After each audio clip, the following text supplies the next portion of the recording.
দিনটা ছিল সপ্তমীর দিন। প্রতি বছরের মতো এবছরও আমি চলে গেছিলাম ধূপগুড়িতে মায়ের দর্শন করতে, তার সাথে প্যান্ডেল দেখতে। তো আজকের এই ভিডিওতে তোমরা দেখতে পারবে আমি মায়ের কটা প্রতিমা দর্শন করলাম, তার সাথে কটা প্যান্ডেল দেখলাম, সবটাই তোমাদের দেখাবো আজকের এই ব্লগে।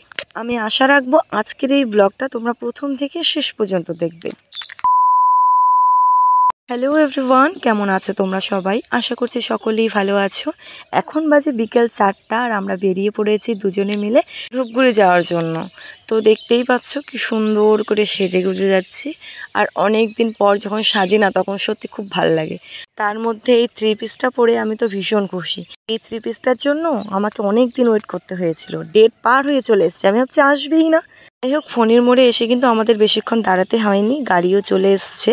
এখন আমরা চলে এসেছি ধূপগুড়ি আর নেমেছি আমরা হসপিটাল গেটের পাশেই। এখান থেকে প্যান্ডেল আর মায়ের দর্শন করতে করতে একদম গাড়ি স্ট্যান্ডের ওদিকে চলে যাব। এবছর আমাদের বিকেলে মায়ের দর্শন করতে বেরোনোর কারণ হচ্ছে আমরা দুজনেই বেরিয়েছি, যেহেতু এবছর বাকিরা কেউই নেই, তাই আমরা অল্প সময়ের মধ্যেই যতটুকু প্যান্ডেল দেখতে পারি বা মায়ের দর্শন করতে পারি অতটুকুই করব। কারণ দুজনই তো, বেশি রাত হয়ে গেলে বাড়িতে আবার গালি খেতে হবে। আর মেয়ে মানুষ বুঝতেই পারছো, বেশি রাত করা যাবে না বাইরে। তো প্রথমেই আমরা চলে এসেছিলাম হসপিটাল গেটের পাশেই মিলন সংঘ ক্লাবে। এখান থেকে আমাদের স্টার্ট হলো মায়ের দর্শন করার সাথে প্যান্ডেল দেখা। যেহেতু আমরা দিনের বেলা এসেছি সেহেতু কিন্তু লোকজনের সংখ্যা এখন খুবই কম, কারণ সবে লোকজন আসা শুরু করেছে। আর প্যান্ডেল তো মানুষ রাত্রেবেলায় দেখতে আসে। তবে সামনের বার আস্তে আস্তে কিন্তু আমাদের সন্ধ্যা হয়ে গেছিলো। যেহেতু আমরা অনেকজন এসেছিলাম আর টোটো রিজার্ভ করেছিলাম, তাই বাড়ি যাওয়া নিয়ে, বাড়িতে গালি খাওয়া নিয়ে সেরকম টেনশন ছিল না। কিন্তু এবছর আমাদের অনেক টেনশন, বুঝতেই পারছো কী কারণে। তো প্রথমেই কিন্তু আমরা মিলন সংঘ ক্লাবে মায়ের প্রতিমা দর্শন করলাম। আমি বাকিদের কথা বলতে পারবো না, আমার কিন্তু মায়ের মুখটা দেখতেই বেশ মিষ্টি লাগে। আমি যে কোনো প্রতিমা দেখতে গেলে প্রথমে গিয়ে চোখের দিকে তাকাবো, মুখের দিকে তাকাবো। আমার কাছে মা অপরূপা, মায়ের সুন্দরের কোনো তুলনা হয় না। তো আমরা এখন এখান থেকে বেরিয়ে পড়লাম, আরও অনেক প্যান্ডেল আছে, সেগুলোও তো যেতে হবে, তাই না? দেখি সবগুলো যেতে পারি কি না, কারণ আরও অনেক প্যান্ডেল আছে এখনও। যাই হোক, আমরা ওখান থেকে বেরিয়ে হাঁটা দিলাম, আর আমাদের বেশ খানিকটা হাঁটতে হয়েছিল। তারপরেই আমরা চলে এসেছিলাম নবজীবন ক্লাবে। এই যে অনেকে বলে না মায়ের প্রতিমা ভালো হয়নি, প্যান্ডেল ভালো হয়নি, কিন্তু আমার কাছে তো সবই ভালো লাগে। মায়ের প্রতিমা বলো, মায়ের প্যান্ডেল বলো। কেন বলবো? কারণ যারা বানায় তারা নিশ্চয়ই কষ্ট করেই বানায়, 1-2 দিনে তো আর বানা হয় না, তাই না? যতই হোক, একটা প্যান্ডেল বানানো, মায়ের প্রতিমা বানানো নিশ্চয়ই 2-4টেখানি কথা না।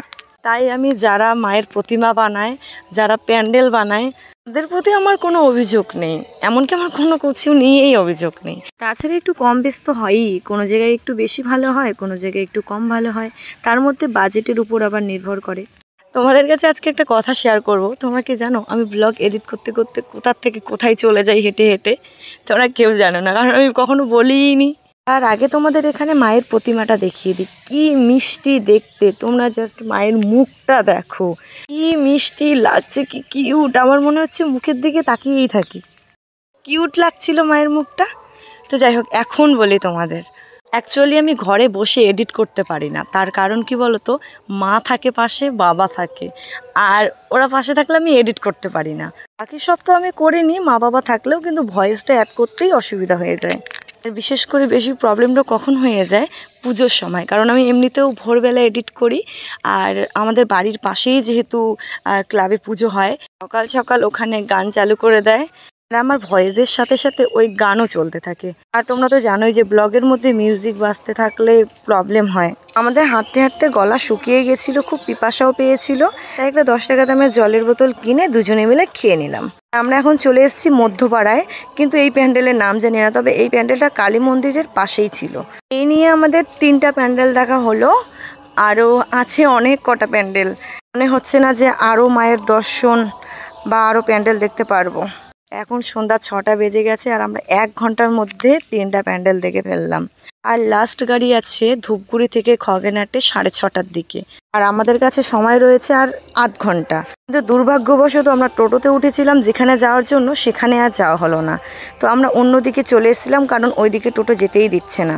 সামনের বার যেখানে আমরা ফার্স্ট শুরু করেছিলাম মায়ের প্রতিমা আর প্যান্ডেল দেখা, সেখানে আমরা চলে এলাম। তো এটা ছিল কসমো বাজারের পাশেই। তবে এই ক্লাবের নাম আমি জানি না, তবে খুব সুন্দর বানিয়েছে, দেখতেই পাচ্ছ মণ্ডপটা।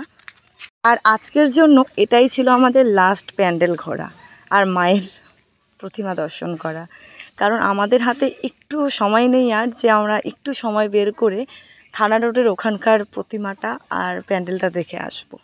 যাই হোক, কিছু করার নেই, কারণ এই গাড়িটা যদি আমাদের মিস হয়ে যায় আমরা খুবই সমস্যায় পড়ে যাব, কারণ আমাদের টোটো আবার খুঁজতে হবে কোন টোটো আমাদের ওখানে যাবে কি না, আর অনেক দূর রাস্তা যেহেতু, সেজন্যই আমাদের গাড়িটাতে যাওয়াই সব থেকে ভালো হবে আর কি। তো তাই আমরা চলে যাচ্ছি, আবার টোটোতে উঠে পড়লাম। আর এখনও পর্যন্ত আমরা কিচ্ছু খাইনি, শুধু জল খেয়েছি, কারণ সময়ই নেই আমাদের হাতে যে আমরা কিছু খাবো। তাই বাড়ি যাওয়ার পথে দুটো আইসক্রিম নিয়ে গাড়িতে উঠে পড়লাম। চলো, আজকের ব্লগটা এখানেই, সবাই ভালো থাকবেন।